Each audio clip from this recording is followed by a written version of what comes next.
예, 아까 광고 시간에 말씀드린 대로 오늘이 스승의 주일이죠. 어제가 스승의 날이었는데 어떻게 스승님들한테 좀 이렇게 안부도 전하고 하셨습니까? 여러분들은 어떤 스승이 계신지 모르겠습니다. 저에게도 뭐 이렇게 기억에 남는 스승들이 계신데 특별히 뭐 또 여러분들도 잘 아는 스승이 계십니다. 그래서 사랑을 참 많이 해주신 분이신데 뭐 여러분들이 다 아는 것처럼 저는 부족함이 많고 허물이 많고 실수가 많고 그런데 늘 정말 크신 사랑으로 은혜로 이렇게 대해 주셨습니다. 제가 늘 말씀드렸던 것처럼 잘못해도 바로 나무라지 않으시고 늘 이렇게 스스로 깨우칠 수 있도록 기다려 주시고 또 뭐 다 용서해 주시고 그런 사랑을 베풀어 주신 분. 그래서 어떤 때는 아버지 같기도 한 그런 느낌이 듭니다. 그래서 그 목사님 볼 때마다 생각할 때마다 하나님의 모습이 이런 사랑과 은혜가 풍성하신 이런 모습이 아닐까 뭐 그런 생각을 하곤 합니다. 그러고 보면 이제 저에게 있어서 이 하나님에 대한 그런 이미지가 이런 사랑과 은혜가 풍성하신 분 이런 이미지가 많은 것 같습니다. 우리 각자에게 하나님에 대한 그런 이미지가 있을 것 같습니다. 누구에게는 저같이 이렇게 막 은혜와 사랑의 하나님일 수도 있고 또 어떤 분에게는 막 두려우신 분 이런 또 이미지를 갖고 계신 분도 있습니다. 우리 교우님들은 어떻습니까? 어떤 하나님에 대한 이미지를 가지고 계십니까? 우리는 앞서 전에 이 신명기 8장 1절부터 6절을 두 주간에 걸쳐서 함께 나누면서 하나님께서 우리에게 이 광야라는 이 고통의 시간을 통해서 우리 인생에서 가장 중요한 것이 무엇인지, 가장 복된 것이 무엇인지를 알려주려 하셨다고 이야기를 나눴습니다. 그러니까 사람이 떡으로만 사는 것이 아니에요. 하나님의 말씀으로, 하나님의 입으로부터 나오는 모든 말씀으로 사는 것이다라는 것을 깨닫게 해주기 위해서 하나님께서 그 광야의 시간을 걷게 하셨다. 그래서 광야는 정말 우리를 낮추는 곳이죠. 우리를 아주 고통스럽고 괴롭고 우리를 천하게 하고 우리를 아주 굴욕스럽게 만드는 곳이라고 했습니다. 광야는 그런 시간이 있지만 그러나 그 광야는 우리를 너무나 사랑하시는 그 하나님께서 우리를 그렇게 인생에 가장 복된 것이 무엇인지 가장 중요한 것이 무엇인지를 깨닫게 하는 우리를 그렇게 다루는 도구, 다루는 방편이라는 것을 함께 나누었습니다. 그러나 그렇게 고통스러운 그 광야의 시간에서도 하나님께서는 늘 우리와 함께 하시며 우리를 인도하셨다는 것을 함께 나눴죠. 그게 이 앞의 내용인 4절에 나왔던 내용입니다. 4절에 이렇게 되어 있죠. 이 40년 동안에 내 의복이 헤어지지 아니하였고 내 발이 부르트지 아니하였느니라. 즉 이 이스라엘은 광야 40년 동안 그들은 광야에 있었지만 그러나 언제나 하나님의 은혜 안에 있었고 하나님께서는 언제나 그들의 모든 필요를 다 채우셨습니다. 이런 하나님의 은혜, 이런 하나님의 은혜를 안다면, 잊어버리지 않는다면 이스라엘은 언제나 하나님 말씀에 순종하고 하나님이 기뻐하시는 그런 삶을 살아갈 수 있었을 것입니다. 우리 교우님들은 어떻습니까? 우리 교우님들은 이 하나님의 은혜를 늘 잊어버리지 않고 기억하고 살아가고 계십니까? 나를 구원하시고 뿐만 아니라 내 삶에 늘 함께 하시며 나를 위험으로부터 지키시고 내가 궁핍함이 없도록 내 필요를 채우시며 인도해 오신 그 하나님의 은혜를 기억하고 계십니까? 그래서 내 삶에 그 하나님의 은혜에 대한 그 감사와 감격이 있습니까? 그 감사와 감격으로 살아가고 있습니까? 오늘 우리는 이 하나님 말씀 안에서 우리를 이 특별한 보호하심으로 다루시는 이 하나님, 그 하나님의 은혜, 한번 살펴보려고 합니다. 우리 마음속에 이 하나님에 대한 은혜가 깊이 새겨지는 그런 시간이 될 수 있기를 바랍니다. 4절 말씀에 조금 전에 말씀드린 것처럼 이스라엘 백성들이 광야를 전전하던 그 40년의 기간 동안에 내 의복이 헤어지지 아니하였고 내 발이 부르트지 아니하였다라고 하신 이 말씀은 이스라엘에 대한 하나님의 이 특별한 은혜, 특별한 보호하심을 나타내주는 그런 말씀이기도 하지만 이 말은 역으로 말하면 광야는 당연히 의복이 헤어지고 발이 부르터야 하는 그런 곳이라는 것을 의미하기도 하는 것이죠. 즉 광야는 험한 곳입니다. 오늘 15절 말씀에 의하면은 광대하고 위험한 곳이 광야죠. 광대하고 위험한 곳. 곧 불뱀과 전갈이 있고 물이 없는 건조한 땅이 광야입니다. 여기서 특별히 이 위험하다라는 이 히브리어 단어, 이 야레라는 이 히브리어 단어는 두려운이라는 이런 뜻을 가진 단어입니다. 광야는 단지 그냥 외롭고 고통스러운 땅이기에 앞서 아주 두려운 땅입니다. 무서운 땅입니다. 광야에는 이 불뱀들이 있습니다. 불뱀, 사막의 독사죠, 불뱀. 이 뱀을 이사야서에서는 날아다니는 불뱀 이렇게 표현을 하죠. 뱀이 날개가 있어서 날아다니는 이야기가 아니라 그만큼 빠르고 날렵하고 치명적인 뱀이라는 뜻입니다. 우리는 이 뱀들이 특별히 이렇게 불뱀이라고 불리는 이유가 이 뱀에게 물리면 이게 불에 타는 것 같은 열과 갈증에 시달리다가 죽게 되기 때문에 붙여진 이름이라는 것을 알고 있습니다. 실제로 하나님께서 이스라엘의 이 반역으로 인해서 하나님의 그 보호의 손을 잠시 거두셨을 때 많은 이스라엘 백성들이 이 불뱀에 물려 죽은 사실을 우리는 민수기 21장에서 봅니다. 이게 노뱀의 원인이 되는 사건이었죠. 또 이 광야에는 전갈이 있습니다. 아주 치명적인 독을 가지고 있는 전갈이 있습니다. 광야는 이렇게 위험한 곳입니다. 그리고 또 광야에는 물이 없습니다. 이렇게 위험할 뿐 아니라 마실 물이 없는 거죠. 즉 생존이 불가능한 곳이 바로 광야입니다. 죽음의 그림자가 짙게 깔려있는, 언제든 죽음의 그림자가 덮칠 수 있는 그런 곳이 바로 광야입니다. 광야는 이토록 무서운 땅입니다. 그런데 하나님께서는 이 무서운 광야길에서 이스라엘을 아주 특별한 보호하심으로 그들을 인도하셨습니다. 어떻게 인도하셨습니까? 14절에 보면 그들을 지나게 하셨다 이렇게 적고 있습니다. 여기서 지나게 하셨다라는 것은 걸어가게 하셨다 이런 뜻입니다. 막 이 날아다니는 이 불뱀과 이 전갈이 나오는 이 크고 이 두려운 광야를 이스라엘은 뚜벅뚜벅 걸어서 통과했습니다. 하나님께서 그들을 특별히 보호하시지 않으셨다면 이것은 불가능한 것이죠. 그들은 하나님의 특별한 보호하심 가운데 이 위험한 광야를, 이 무서운 광야를 안전하게 뚜벅뚜벅 걸어서 지나게 하셨습니다. 그리고 그들을 안전하게 보호하셨을 뿐만 아니라 그 광야 가운데서 그들의 모든 필요를 채우셨습니다. 이렇게 돼 있죠. 또 너를 위하여 단단한 반석에서 물을 내셨습니다. 단단한 반석, 단단한 돌덩어리죠. 이 돌덩어리에서 무슨 물이 나오겠습니까? 그런데 하나님께서는 이스라엘이 이 위험한 광야를 통과할 수 있도록, 이 물이 없는 건조한 이 광야를 통과할 수 있도록 이 반석을 쪼개서 물이 나오게 하신 것이죠. 물이 없는 건조한 땅, 그 두려운 광야에서 하나님께서는 반석에서 물이 나게 하신 것이죠.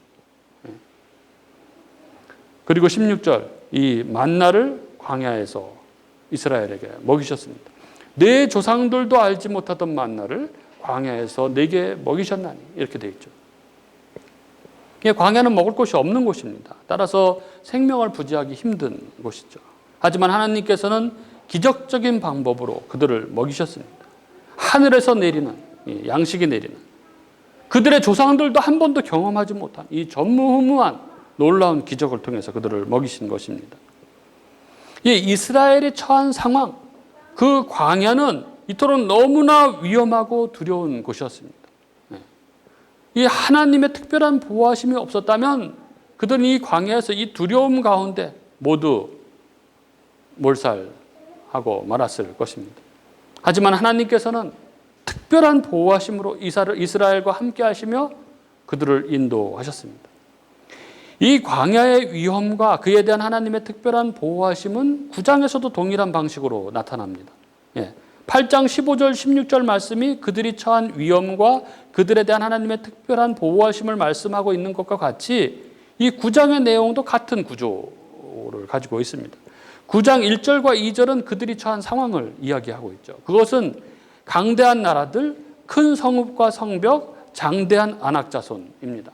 이것은 광야가 가진 위험이 이 불뱀과 전갈, 물과 식량이 없음에 대비되는 가나안이 가지고 있는 위험입니다. 이 위험은 이스라엘이 맞서 싸울 수 없는 강한 대적, 이들과 맞서 싸운다면, 이들과 전쟁을 한다면 이스라엘은 다 죽임을 당할 수밖에 없는 그런 상황, 그런 위험입니다.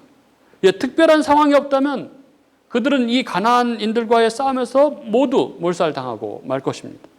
하지만 여기에서도 하나님께서는 8장 15절 16절에 이 광야에서의 위험에 대한 구도에서처럼 특별한 보호하심, 특별한 은혜를 보여주십니다. 이 가나안의 강대한 성읍과 족속들에 대한 하나님의 특별한 은혜, 특별한 보호하심은 여호와께서 친히 싸우셔서 그들을 이기신다는 것이죠. 그게 9장 3절입니다. 오늘 너는 알라. 내 하나님 여호와께서 맹렬한 불과 같이 내 앞에 나아가신즉 여호와께서 그들을 멸하사 내 앞에 엎드러지게 하시리니. 9장 3절의 말씀 역시 우리에게 아주 특별한 방식으로 이스라엘을 보호하시는 하나님을 발견하게 해줍니다. 신명기가 거듭 강조하고 있듯이 하나님께서는 세상에 어떤 신도 행하지 않은 방식으로 이스라엘을 위해 싸우십니다. 세상의 일반 법칙을 뛰어넘어서 하나님께서는 자기 백성들을 향한 특별한 자신의 사랑과 보호를 보여주시는 것입니다. 이러한 하나님의 특별한 복은 오늘 말씀의 처음 시작 부분인 이 8장 7절 이하의 말씀에서는 가나안에서 얻게 될 복과 은혜라는 측면에서 기술이 됩니다. 팔레스타인 지역의 이 기후와 토양 그리고 자연 환경은 매우 척박한 것입니다. 대부분 물이 없는 사막이고 이 작물들이, 나무들이 자라지 못하는 곳입니다. 하지만 이들이 들어가서 얻게 될 땅은 아주 매우 특별한 곳으로 묘사됩니다. 오늘 성경 말씀에 빌리자면 이 가나안 땅은 7절에 보면 골짜기와 산에 시내와 분천과 샘이 흐르고, 그리고 8절에 보면 밀과 보리가 나며 또 포도와 무화과와 석류와 감람나무와 꿀의 소산지이고, 또 9절에 보면 산에는 광물들 곧 철과 동이 나는 그런 땅입니다. 따라서 우리는 오늘 본문의 이 세 개의 문단이 모두 같은 내용을 다루고 있다는 것을 보게 됩니다. 첫 번째 문단은 8장 7절부터 14절까지로 본다면 하나님께서 주실 땅이 얼마나 복된 것인가에 대해서 기술하고 있습니다. 그리고 두 번째 문단은 15절부터 20절까지로 광야의 위험성과 그에 대한 하나님의 그 특별한 보호가 어떤 것인지에 대해서 기술하고 있죠. 그리고 세 번째 문단 9장 1절부터 6절까지는 하나님의 그 가나안 땅이 얼마나 위험하며 그에 대해서 하나님께서 어떻게 특별하게 이스라엘을 보호하시는가에 대해서 기술하고 있습니다. 이 세 문단은 모두 하나님의 특별한 보호, 하나님의 특별한 은혜로 이스라엘을 인도하셨음을 기술하고 있는 것입니다. 오늘 말씀이 보여주고 있는 이런 구조는 이 세 문단 모두에서 하나님의 특별하신 은혜가 어떤 것인지를 보여줍니다. 그런데 오늘 말씀은 동시에 이 세 문단 모두에서 이 하나님의 특별하신 은혜, 하나님의 특별하신 보호의 말씀 다음에 어떤 경고를 담고 있습니다. 방금 말씀드린 대로 오늘 말씀을 세 문단으로 나눌 때 각각의 문단은 좋지 않은 환경과 그에 대한 하나님의 특별한 은혜를 말씀하기도 하지만 그 하나님의 특별한 은혜의 말씀 이후에 동일하게 이스라엘에 대한 하나님의 경고를 모두 담고 있습니다.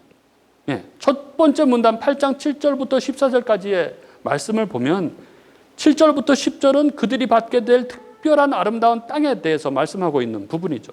그러나 이 말씀이 끝나고 그 뒤에 있는 말씀을 한번 보십시오. 그 뒤에 있는 말씀의 요지는 그러므로 너희는 내 하나님 여호와를 잊지 말라는 것입니다.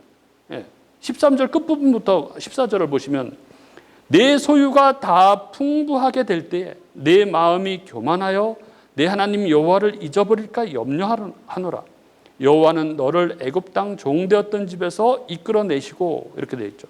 즉 하나님께서는 그들이 하나님의 특별한 은혜를 받았음을 말씀하신 후 이스라엘에게 그러므로 너희는 그 특별한 은혜로 풍족해진 이후에 그 특별한 은혜를 베풀어준 그 주체를 잊지 말라라고 말씀하고 계신 것이죠.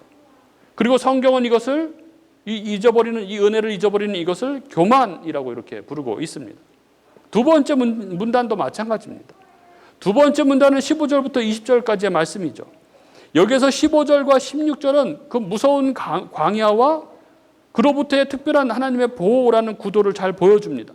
광야는 광대하고 위험하고 불뱀과 전갈이 있고 물이 없는 곳입니다. 앞서 살펴본 대로 하나님께서는 이 아주 환경적인 이 특별한 위험을 특별한 은혜로 막아주십니다. 하나님은 이들이 그냥 걸어서 뚜벅뚜벅 걸어서 광야를 통과하게 하셨고 굳은 반석에서 물을 내셨고 하늘 양식인 만나를 통해서 그들을 먹여주셨습니다. 그러나 역시 그 두 번째 부분에서도 하나님의 특별한 은혜를 언급한 이후에 그들에게 주신 경고가 붙어 있습니다. 바로 17절이죠. 그러나 네가 마음에 이르기를 내 능력과 내 손의 힘으로 내가 이 재물을 얻었다 말할 것이라. 그리고 18절. 내 하나님 여호와를 기억하라. 그가 내게 재물 얻을 능력을 주셨습니다. 즉 두 번째 문단에서도 역시 하나님께서는 이들이 모든 복을 받은 후에 그 복의 배가 불러서 하나님을 잊어버릴 것에 대해서 경고하고 계십니다. 그리고 이어지는 9장의 세 번째 문단에서도 같은 내용이 반복되고 있죠. 여기에서도 두 번째 문단에서처럼 위험과 그에 대한 하나님의 특별한 보호가 먼저 나타납니다. 세 번째 문단의 위험은 가나안 땅에서의 그 적들의 위험이죠. 그리고 그에 대한 하나님의 특별하신 보호는 하나님께서 친히 맹렬한 불과 같이 이스라엘 앞에 나서서 싸우실 것이라는 확증입니다. 그리고 여기에서도 앞에 얘들처럼 경고가 붙어 있습니다. 바로 4절이죠. 내 하나님 여호와께서 그들을 내 앞에서 쫓아내신 후에 내 심중에 이르기를 내 공의로움으로 말미암아 여호와께서 나를 이 땅으로 인도하여 들여서 그것을 차지하게 하셨다 하지 말라. 이 민족들이 악함으로 말미암아 여호와께서 그들을 내 앞에서 쫓아내심이니라. 이와 같이 오늘 본문에서 이 하나님의 말씀은 그들이 처한 위험과 그에 대한 하나님의 특별하신 은혜 보호를 말씀하시고 그리고 그 말씀 뒤에는 하나님께서 아주 간절한 어조로 그러므로 너희는 나를 잊지 말라 이렇게 말씀하시는 것으로 요약할 수 있습니다. 그러면 왜 하나님께서는 이렇게 이들을 사랑하시고 이렇게 특별한 은총을 베푸신 후에 계속해서 그들에게 염려하시면서 그들에게 나를 잊어버리지 말라 이렇게 말씀하고 계시는 걸까요? 왜 이토록 하나님께서는 같은 말씀을 거듭거듭 반복하시며 이스라엘을 향해서 경고하고 계신 것일까요? 그 힌트가 바로 6절 마지막에 나옵니다. 너는 목이 곧은 백성이니.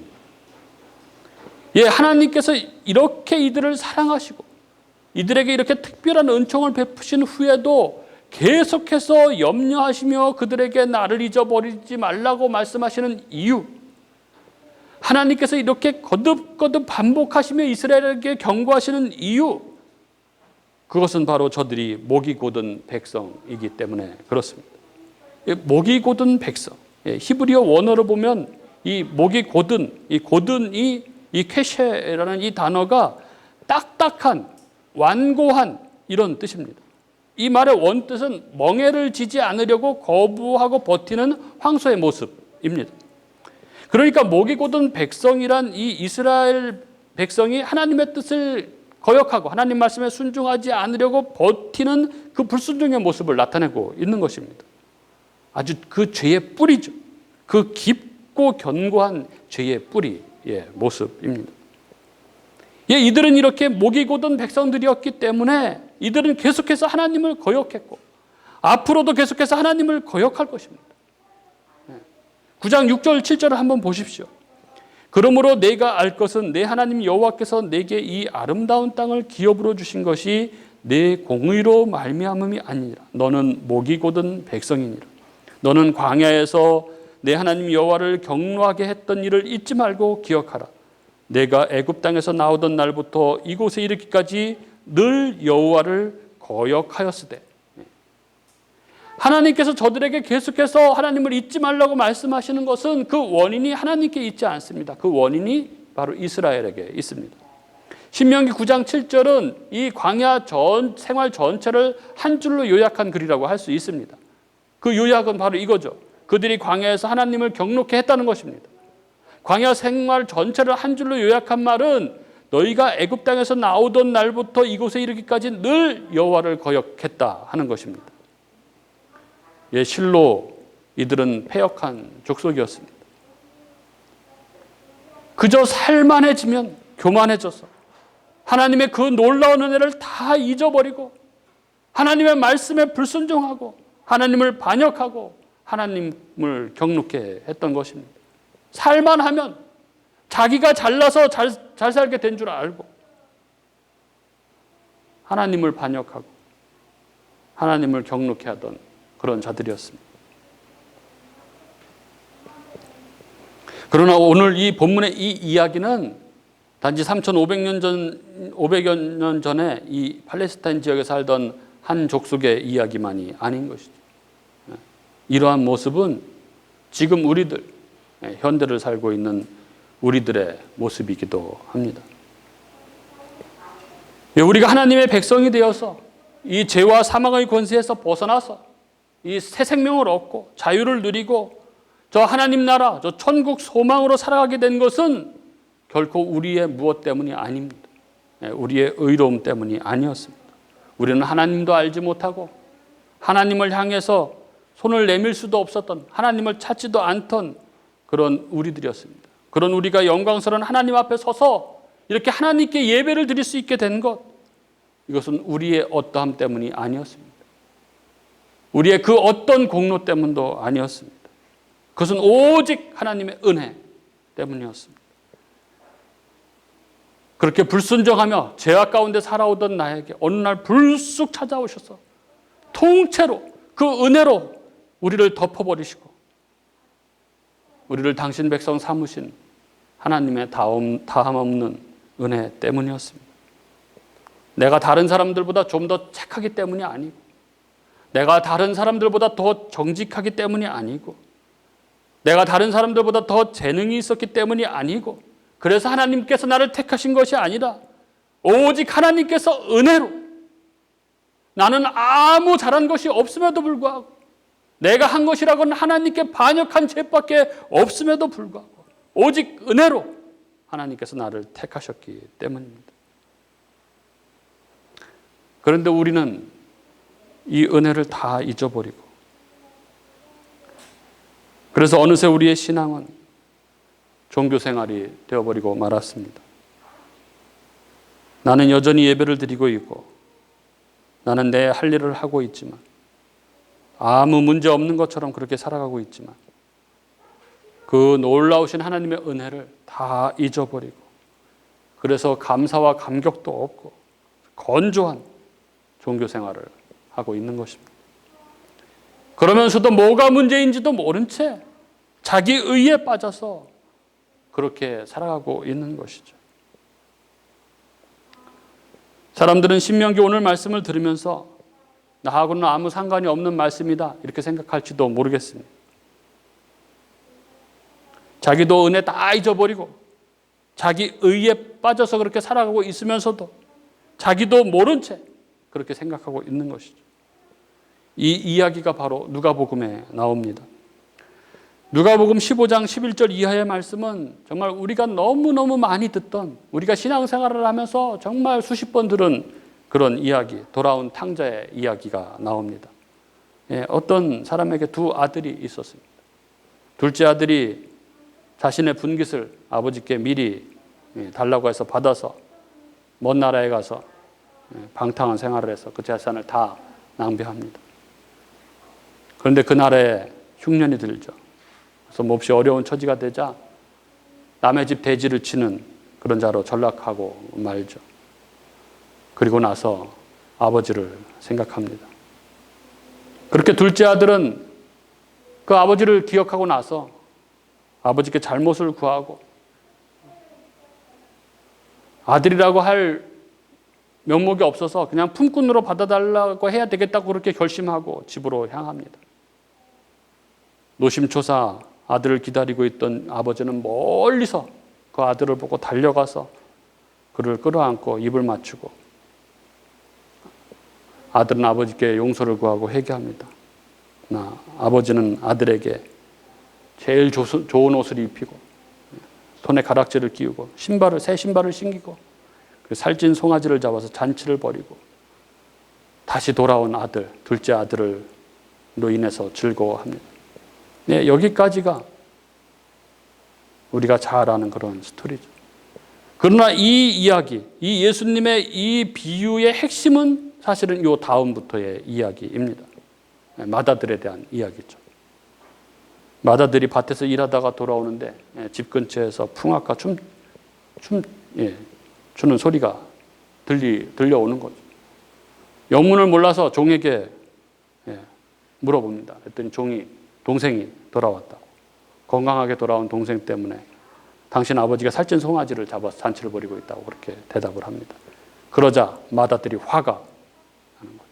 그래서 집에 들어가지 않으려고 합니다. 아버지가 나와서 들어가기를 청하자 그 아들이 이렇게 이야기합니다. 29절 30절에 이렇게 나오죠.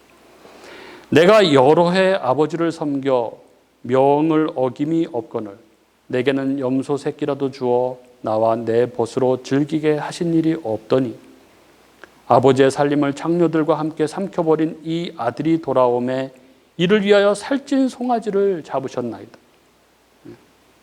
이렇게 이야기합니다. 그러자 아버지가 너는 항상 나와 함께 있으니 내 것이 다 내 것이로되 이 내 동생은 죽었다가 살아났으니 내가 잃었다가 얻었기로 우리가 즐거워하고 기뻐하는 것이 마땅하다. 이렇게 말씀하시죠. 이 이야기가 나오는 이 15장 1절에 보면 이 예수님의 말씀을 듣는 두 청중이 있습니다. 첫 번째 청중은 죄인으로 불리는 이 세리와 창녀들이죠. 그들은 바로 둘째 탕자입니다. 그리고 또 다른 이들이 있습니다. 그들은 거룩하다라고 칭송받는 바리새인들과 서기관들입니다. 그들은 집 안에 있지만 정서적으로 탕자였던 마다들이죠. 그리고 예수님이 말씀하시는 진짜 탕자는 바로 이들, 마다들입니다. 마다들은 율법을 잘 지키고 아무 흠이 없어 보였지만 그러나 이들은 자기 의로 가득한 자, 진짜 아버지로부터 가장 멀리 떨어져 있는 자, 이들이 바로 진짜 탕자였던 것입니다. 매사에 성실하고 규칙을 잘 지키며 살아가는 사람들은 스스로에게도 속기가 쉽습니다. 이런 부류의 사람들은 세상에서 볼 때 바른 사람처럼 보입니다. 예의 범절과 교양을 두루 갖추어서 사람들로부터 인정을 받고 그래서 본인도 내심 만족하며 자만합니다. 교회에서도 별 무리 없이 지냅니다. 공동체의 룰을 따르고 그러죠. 자기가 있어야 할 자리를 지키고 그럽니다. 평소에는 그렇습니다. 아무 문제 없는 것처럼 그렇게 지냅니다. 그러나 어떤 일이 딱 생기면 어떤 사건이 터지면 비로소 그 속에 있던 자기 의가 솟구쳐 나와서 온 교회를 휘저어 놓습니다. 주의를 혼란스럽게 만듭니다. 아주 단호하고 단호하게 다른 사람들을 채찍질합니다. 그에게는 자기 확신이 너무나 확고합니다. 이것이 바로 은혜를 잊어버린 채 자기 의로 가득 찬 그런 사람의 모습입니다.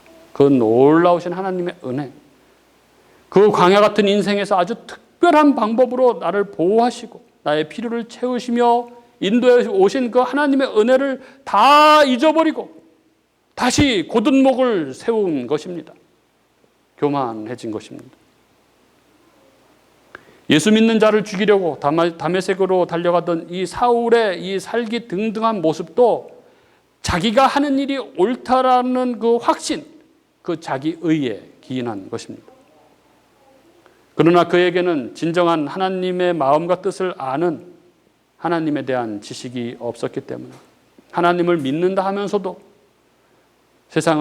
이 상황을 세상의 관점으로 해석하고 자신의 주관적인 생각으로 하나님을 섬기며 자기 소견대로 행하는, 그래서 아주 차갑고 냉정한 그런 삶을 살았던 것입니다. 예, 자기의 의에 뿌리는 교만입니다. 바리새인들과 서기관 같이 자기가 행하는 것이 의가 돼서 자신을 남들보다 더 낫다고 여기고, 그런 교만한 마음이 자기 의의 마음인 것입니다. 그리고 이것이 바로 하나님의 은혜를 잃어버린 사람의 모습입니다. 그렇게 하나님의 은혜를 잃어버린 사람들은 그렇게 자기 목을 곧게 세우고 불순종의 길, 하나님을 거역하는 그런 믿음의 길을 가게 되는 것이죠. 이틀 전에 좀 밥을 벨라시타 가서 먹으려고 이제 이렇게 걸어서 이렇게 가는데, 여기 강아지 공원 있잖아요. 강아지 공원. 강아지 공원에서 가끔 보는 그 풍경을 봤습니다. 포메라니안 같아서 조그마한 강아지입니다. 주인 아주머니가 이렇게 끄는데 안 가려고 버티는 거예요. 주인이 잠깐 뭐 이렇게, 주인도 좀 기분이 안 좋은가 봐요. 잠깐 이렇게 다시 이렇게 끌어요. 이렇게 쭉 끌려가면서 또 안 가요. 버티는 거예요. 그래서 주인이 또 이렇게 쳐다보더니 다시 이렇게 끄니까 또 쭉 끌면서 끌려가는데 막 버티면서 이렇게 안 가는 거예요. 어떻게 했을까요? 주인이 그 강아지를 탁 안더니, 품에 안더니 그렇게 데려가더라고요. 그 모습이 꼭 저의 모습 같았습니다. 내가 저랬지. 내가 저렇게 뻗팅기면서 근데 하나님께서 저렇게 끌고 가셨지. 그런데도 그렇게 뻗팅기니까 그냥 품에 안아버리셨지. 품에 안고 그 따뜻함 가운데, 그 사랑 가운데 살아가게 하셨지. 나의 모습처럼 그렇게 느껴졌습니다. 오늘 말씀은 우리가 살아가면서 반드시 기억해야 할 두 가지가 있음을 발견하게 됩니다. 이게 사실은 신앙의 핵심이죠. 그 첫째가 뭐냐면, 우리가 하나님으로부터 받은 은혜를 잊어버리지 않는 것입니다. 이것을 늘 기억하는 것입니다. 하나님께서 광야 같은 내 인생길에서 그 특별하신 보호하심으로, 그 특별하신 은혜로 나를 지키시며 인도하셨습니다. 반석에서 물을 내시고 만나를 먹이심으로 우리의 필요를 채우셨습니다.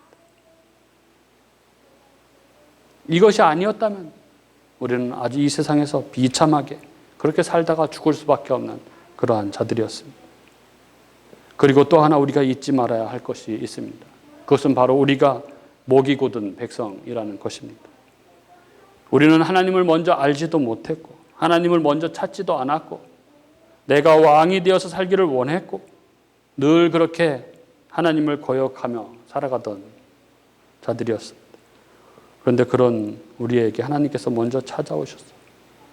그 십자가의 사랑을 부어주시고 우리를 다시 살리셔서 우리와 늘 함께 하시며